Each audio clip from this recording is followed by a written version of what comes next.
여러분 반갑습니다. 반도체 오빠 천만쌤입니다. 이제 또 저녁 시간이 다가오네요. 한번 또 달려보도록 하겠습니다. 요즘 보니까 일본에 관련된 이야기들이 많아요. 일본 관련된 이야기 많은데, 일본은 그래도 증시가 좀 많이 올랐어요. 올해 들어서 많이 올랐고, 아주 특이한 게 엔저 현상이 오랫동안 지속이 되고 있습니다.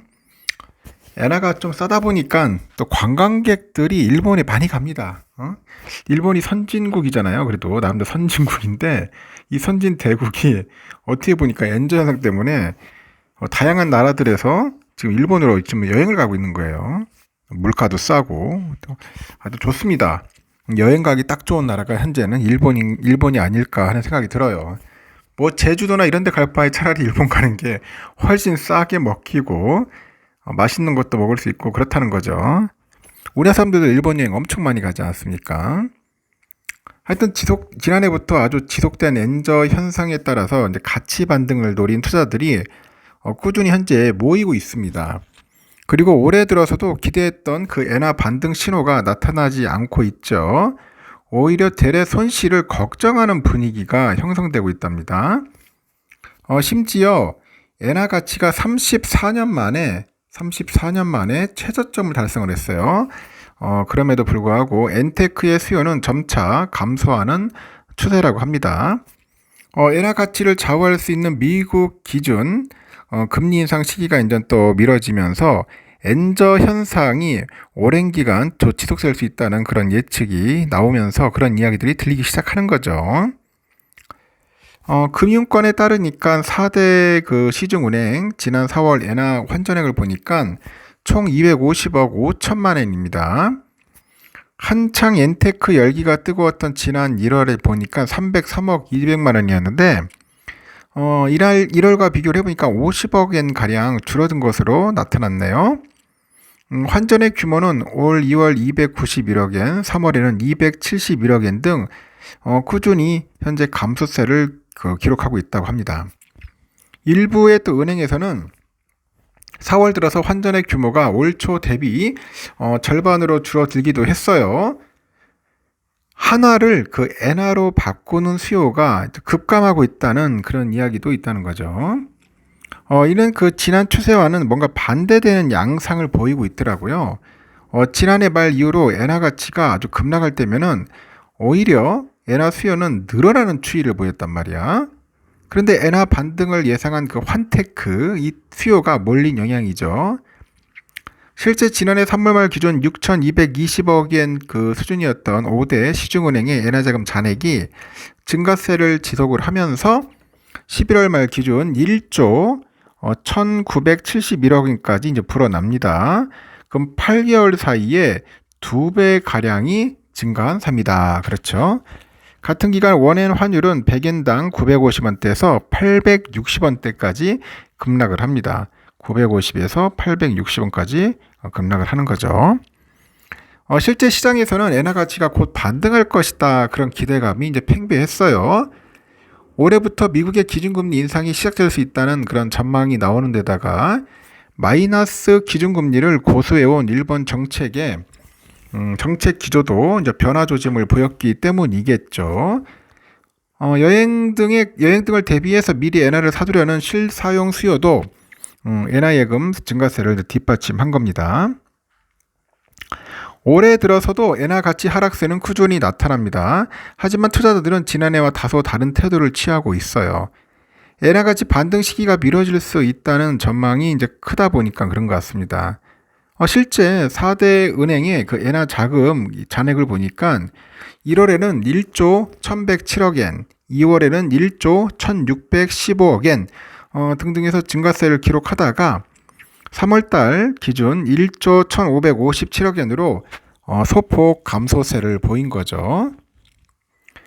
지난달 들어서 약 34년 만에 처음으로 엔달러 환율이 달러당 160엔 선을 넘어서는 등 슈퍼엔저 현상이 나타납니다.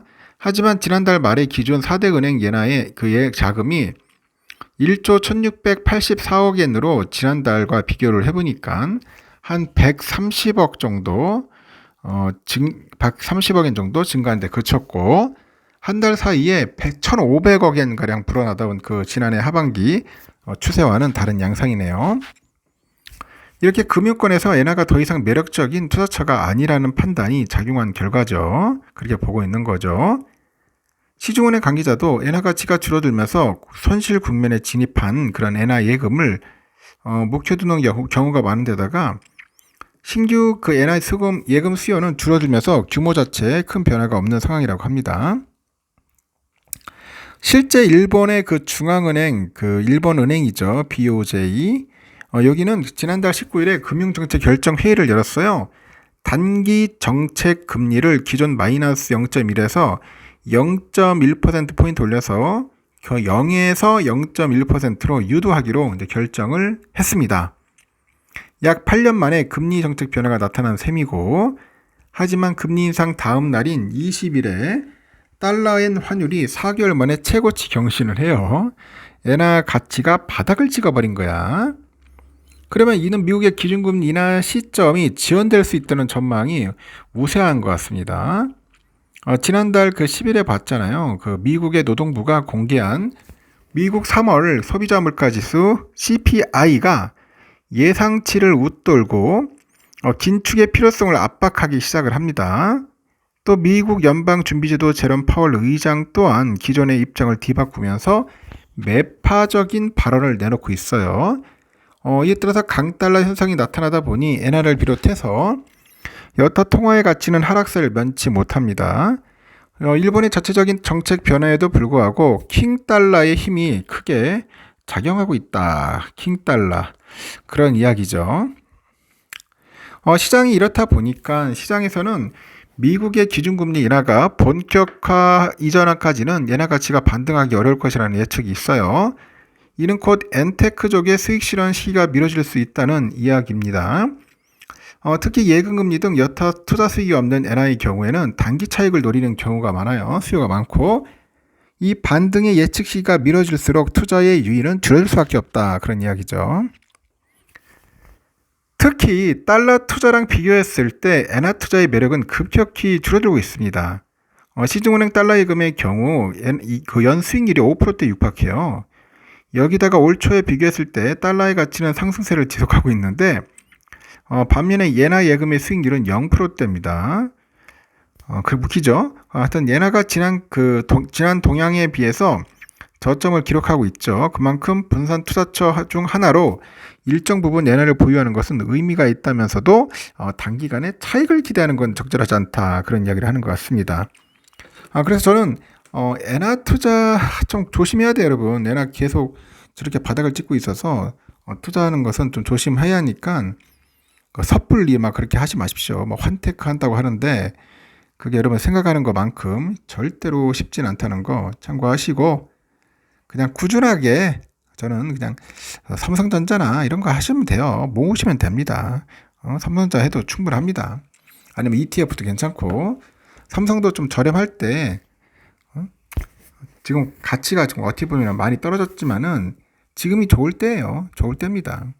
떨어지면 하나씩 모아가서 나중에 또 주가 오르면은 그때 가서 여러분 매도하고 차익 실현하는 게 현명하지 않을까 생각을 합니다. 하여튼 요즘 뭐 일본 믿다가는 뒤통수 맞았다는 이야기들이 많아서 한번 제가 참고차 이야기를 해본 겁니다.